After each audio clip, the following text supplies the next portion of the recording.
నమామి ధన్వంతరిం ఆదిదేవం. వాహిని media ప్రేక్షకులకు నమస్కారం. ఈరోజు మనం సయాటికా పెయిన్ దాన్ని ఎలా తగ్గించుకోవడం, దాన్ని ఏ రకంగా మనం నివారించుకోవచ్చు, అసలు ఈ సయాటికా నొప్పి ఎందుకు వస్తుంది, దానికి గల కారణాలు, దాన్ని మనం ఏ మర్మాలు, అలాగే ఏ చికిత్సలు, తర్వాత మన హెర్బల్స్ ఉపయోగించి దాన్ని ఏ రకంగా మనం తగ్గించుకోవచ్చు ఈ రోజున మనం చర్చించుకోవచ్చు. అసలు ఈ సయాటికా అనేది మనకి ఎక్కడి నుంచి స్టార్ట్ అవుతుందంటే సయాటికా నర్వ్ అనేటువంటిది ఇప్పుడు మనం చూద్దాం. ఇక్కడ L3, L4, L5 ఈ మూడాట్లకి సంబంధించిన నరాలన్నీ కూడా మన యొక్క శరీరంలో ఈ వెనక వైపు అతి పెద్ద నరువు మనకి శరీరంలో ఇక్కడ నుంచి L3, L4, L5 నుంచి అతి పెద్ద నరువు అనమాట. ఇది అరికాలి కింద దాకా కూడా ఈ నర్వ్ అనేటువంటిది వస్తూ ఉంటుంది. ఈ సయాటికా నర్వ్ అనేటువంటిది ఇక్కడ L3, L4, L5 దగ్గర నుంచి ఈ కింద దాకా అలా ఇలాగా ఈ పక్క ఎదురు మన వెన్నుముకలో L3, L4, L5 ఈ డిస్క్లు ఉన్నాయి కదా. ఇవి ఏ రకంగా మనకి ఇప్పుడు డిస్క్ బల్జ్ అయితే ఏ రకంగా వస్తాయి అనేది మనం చూద్దాం. అప్పుడు ఇది L3 అనేది డిస్క్ బల్జ్ ఇట్లా అవుతుంది. ఇట్లా అయ్యి ఇది డిస్క్ అనమాట, ఇది నర్వ్, ఇది కంప్రెషన్ అవుతుంది అనమాట ఇక్కడ. ఓకే, అలాగే L4, L5 కూడా ఇట్లా అవడాన్ని మనం డిస్క్ బల్జీ అంటాం. ఈ డిస్క్ బల్జ్ మూలంగానే మనకి సయాటికా నర్వ్ అనేటువంటిది కంప్రెషన్ అనేటువంటి అవుతుంది అనమాట. ఇక్కడ నుంచి మొత్తం ఇదంతా కూడా ఇలా వస్తుంది సయాటికా నర్వ్ అనేది. ఈ L3, L4, L5 ఇక్కడ నుంచి స్టార్ట్ అవుతుంది అనమాట సయాటికా నర్వ్ అనేది. ఇక్కడ నుంచి అరికాల దాకా మనకి సయాటికా నర్వ్ అనేటువంటిది మనకి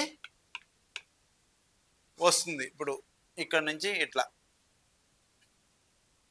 ఇట్లా ఇట్లా ఈ పక్కన ఇంకొక కారణం ఏంటి అంటే మనకి ఇప్పుడు ఈ వెన్నెముక ఉంది కదా, ఈ వెన్నెముక మధ్యలో ఒక కాలువ ఉంటుంది, దాన్ని స్పైనల్ స్టెనోసిస్ అంటారు అనమాట. ఈ హెర్నియేటెడ్ డిస్క్ లో ఈ కాలువ అనేటువంటిది ఈ సన్నగిలటం అంటే నొక్కేస్తుంది అనమాట. హెర్నియేటెడ్ డిస్క్ కదా, ఈ స్పైనల్ స్టెనోసిస్ ద్వారా ఇది సన్నబడుతూ ఉంటుంది అనమాట. అదొకటి కారణం. ఇప్పుడు మనం ఈ సయాటికా పెయిన్ అనేటువంటిది రాకుండా తీసుకోవాల్సిన ముందు జాగ్రత్తలు ఏంటి అనేది మనం తెలుసుకుందాం. కంపల్సరీ ప్రతి వ్యక్తి కూడా ప్రతిరోజు యోగా, అలాగే తగిన వ్యాయామం అంటే నడక, వాక్ చేయడం అనేటువంటిది చాలా ఇంపార్టెంట్ ప్రస్తుత రోజుల్లో. ఇప్పుడు ఈ సయాటికా నొప్పి వచ్చిన తర్వాత దీన్ని తగ్గించుకోవడానికి ఆపరేషన్ ఒకటే మార్గం అంటే కాదు. ఆపరేషన్ లేకుండా కూడా తగ్గించడానికి చాలా వివిధ మార్గాలు ఉన్నాయి. ఆ మార్గాలు ఏంటి అనేది మనం ఇప్పుడు ఆలోచిద్దాం. ఎందుకంటే సయాటికా నొప్పి వచ్చినప్పుడు మనం చూస్తూ ఉంటాం, చాలా విపరీతమైన నొప్పి వచ్చేస్తుంది, నేను ఈ పెయిన్ని భరించలేకపోతున్నాను, దీనికోసం మనం ఆత్మహత్య చేసుకుందాం అనేటువంటి కేసులు కూడా మా దగ్గరికి మా వైద్య వెల్నెస్ సెంటర్లో చాలామంది రావడం అనేది జరిగింది. అవన్నీ కూడా మేము క్యూర్ చేసాం. ఇప్పుడు ఆ మెథడ్స్ ఏమున్నాయని మనం తెలుసుకుందాం.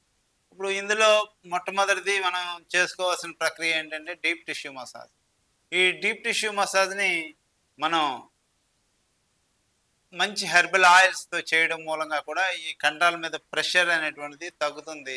దీని మూలంగా మనం సయాటికా యొక్క ఉధృతిని చాలా వరకు తగ్గించి బాడీకి రిలాక్స్ అనేది కలుగుతూ ఉంటుంది. ఈ డీప్ టిష్యూ మసాజ్ ద్వారా మనకి రక్త ప్రసరణ అనేటువంటిది బాగా జరుగుతూ ఉంటుంది. అలాగే మనకి గంటల తరబడి మనకి తెలియకుండా కూర్చున్నప్పుడు ఉన్నటువంటి ఆ యొక్క అలసటను కూడా ఈ డీప్ టిష్యూ మసాజ్ అనేటువంటిది తగ్గిస్తూ ఉంటుంది. తర్వాత మనం కైరోప్రాక్టిక్ అడ్జస్ట్మెంట్లో మనం ఏంటంటే మనం చేసేది ఇక్కడ L3, L4, L5లో ఉన్నటువంటి బల్జెస్ని స్పైనల్ స్టిమ్యులేషన్ అనేటువంటి ప్రక్రియ ద్వారా చేయడం ద్వారా కూడా ఈ నరాల మీద ఉన్నటువంటి ఆ ఒత్తిడిని తగ్గించడం, దాన్ని సరైనటువంటి కరెక్ట్ పొజిషన్లో పెట్టడం అనేది కూడా చాలా బాగా ఈ నొప్పిని తగ్గించడంలో ఉపయోగపడుతుంది. అదే రక్త ప్రసరణ కూడా బాగా జరుగుతూ ఉంటుంది ఈ స్పైనల్ అడ్జస్ట్మెంట్లో. ఈ ప్రక్రియ ద్వారా మనం సయాటికా నర్వ్ మీద ఒత్తిడిని తగ్గించడం మూలంగా రక్త ప్రసరణ బాగా పెరుగుద్ది. దాంతో ఒత్తిడి తగ్గి మన యొక్క బాధ కూడా తగ్గుతుంది. మరొక ప్రక్రియ కప్పింగ్ థెరపీ.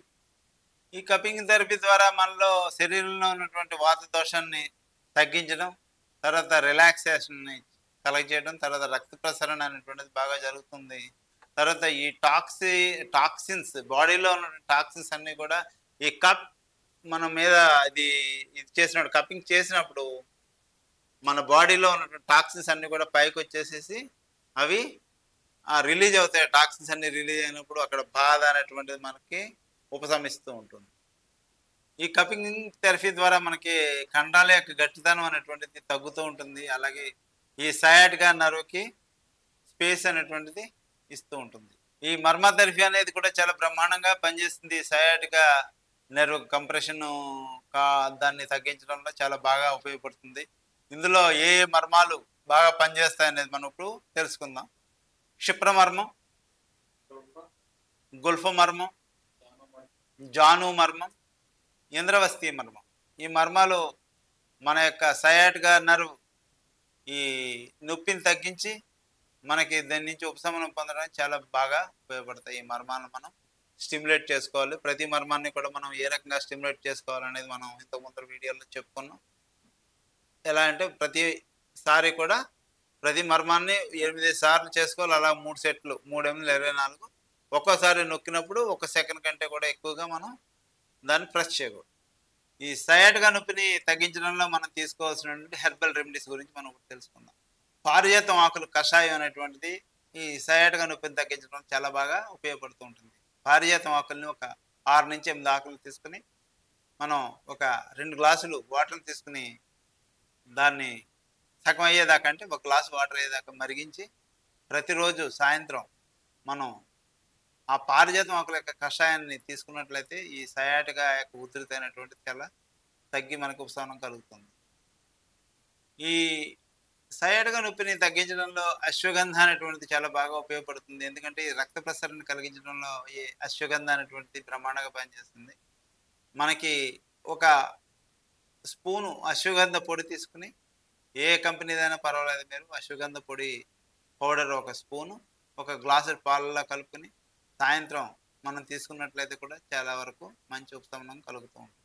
తర్వాత ఆహార విషయానికి వస్తే మనం ప్రోబయోటిక్ ఫుడ్ని ఎక్కువగా తీసుకుంటే బాగా పనిచేస్తుంది. ఈ ప్రోబయోటిక్ ఫుడ్ మనం చెప్పుకున్నాం, ఇంతకు ముందర చాలా వీడియోల్లో చెప్పుకున్నాం. అది అరికలు, సాములు, ఊదలు, కొర్రలు, రాగులు, అండుకొర్రలు ఇవన్నీ సమానమైనటువంటి నిష్పత్తిలో తీసుకుని దాన్ని నూక కింద చేసుకుని 10 నుంచి 12 గంటలు దాన్ని మంచిగా నానబెట్టి సాయంత్రం ఉదయం 10 గంటలకి దాన్ని నానబెట్టేస్తే మనం సాయంత్రం 7 8 గంటలకు దాన్ని జావ కాసి తర్వాత అందులో పాలు కొద్దిగా పెరుగు వేసి దాన్ని తోడుపెట్టి తర్వాత రోజు ఉదయం తీసుకుంటే మనకి అది ప్రోబయోటిక్ ఫుడ్ కింద తయారవుతుంది. ఇది కూడా చాలా బ్రహ్మాండంగా మనకి పనిచేస్తుంది.